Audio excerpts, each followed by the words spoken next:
www.hazratferozmemon.org.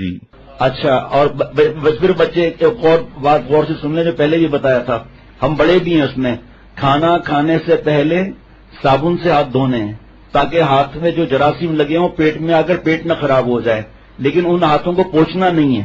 اس کے بعد کھانا کھانے کے بعد تو سبھی صابن سے ہاتھ دھوتے ہیں۔ اب ایک مزیدار بات سنیں، میرا پیٹ برسوں سے صحیح نہیں تھا، چھوٹے بھائی حافظ شفقت ڈاکٹر ہیں اور اللہ نے ان کو بڑی سمجھ دی ہے، تو مجھ سے کہا بھائی دوائوں کو سب چھوڑو، واش روم جانے سے پہلے صابن سے ہاتھ دو، واپسی میں تو سبھی ہاتھ دھوتے ہیں۔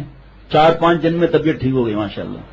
اب جب آنکھوں کو ملا تو حضور صلی اللہ علیہ وسلم کی یاد آ گئی سبز گنبد کی صبح، تو کس نے سمجھایا؟ حضرت والا رحمۃ اللہ نے سمجھایا۔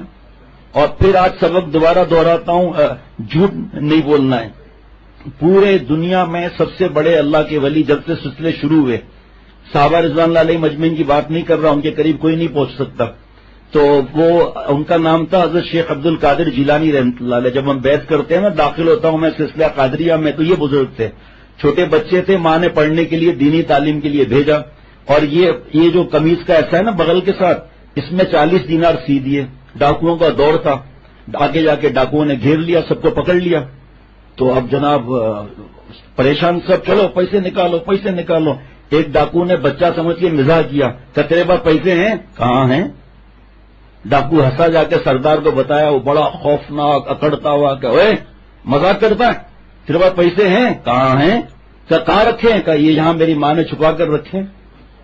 کہ تو ہم سے ڈرتا نہیں ہے؟ جھوٹ بولنا تھا۔ کہ آپ سے کیوں ڈروں، میں تو اللہ سے ڈرتا ہوں، میرے ماں نے مجھے اللہ سے ڈرنا سکھایا ہے۔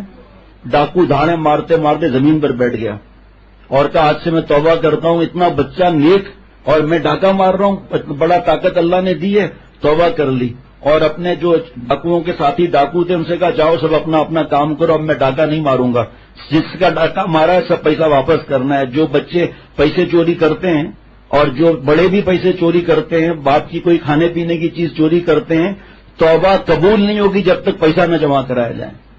بابا نے رات کو، میں نے جب جھوٹ پر بابا کو واقعہ سنا ایک، تو بابا نے کہا تمہیں یاد نہیں ہے میں ایک بات کرتا تھا تم سے کہ ایک آدمی شراب پیتا تھا، زنا کرتا تھا، سب گندے کام کرتا تھا، اللہ والے سے بیعت ہوا تو اللہ والے نے کہا کہ میں سب گناہ تو نہیں چھوڑ سکتا، نماز نہیں پڑھتا تھا، تو اللہ والے نے فرمایا بس جھوٹ چھوڑ دو۔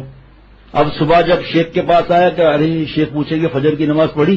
میں نے تو پڑھی ہی نہیں ہے، جھوٹ کیسے بولوں گا، چلو آج تو قضا ہی کر لیتا ہوں۔ ایسے ہوتے ہوتے ایک جھوٹ چھوڑنے پر سب گناہ چھوٹ گئے، اور جو حرام چوری کر کے کھاتا ہے ہضم بھی نہیں ہوتا، ایسی بیماریاں پیچھے لگ جاتی ہیں کہ وہ چوری کے ساتھ گھٹن کے ساتھ کھا رہا ہے نا۔ اس سب ڈاکوؤں نے کہا کہ اے سردار آپ نے جب ڈاکہ چھوڑ دیا تو ہم کیا ڈاکہ مارے، ہم بھی آج سے توبہ کرتے ہیں۔ اور سب نے جا کر جتنے پیسے لوٹے تھے سب جمع کرائے، کیونکہ ورنہ توبہ قبول نہیں ہوتی، اور جب پیسے نہیں بچے باقی کیونکہ وہ تو اڑا چکے تھے، تو پھر پیر پکڑ پکڑ کر معافیاں مانگی۔ آج اس کو بڑا چیمپئن سمجھتے ہیں کہ ہم نے بڑوں کے پیسے چرا کر یہ چیز خرید لی، یہ چیز خرید لی، یہ چیز لا کر، بھائی کہاں سے؟ دوست نے دیا ہے، بس دوست نے دیا، 4 سال تک ہمارے دوست تو ہمیں نہیں دیتے، آپ کو پتہ نہیں کہاں سے دے دیتے ہیں۔ تو یہ جھوٹ کی بات دوبارہ بتانی تھی کہ جھوٹ جو ہے نہیں بولنا ہے، چاہے ابا ناراض ہو جائے چاہے اماں ناراض ہو جائے، آہستہ آہستہ جھوٹ کی عادت ختم ہو جائے گی۔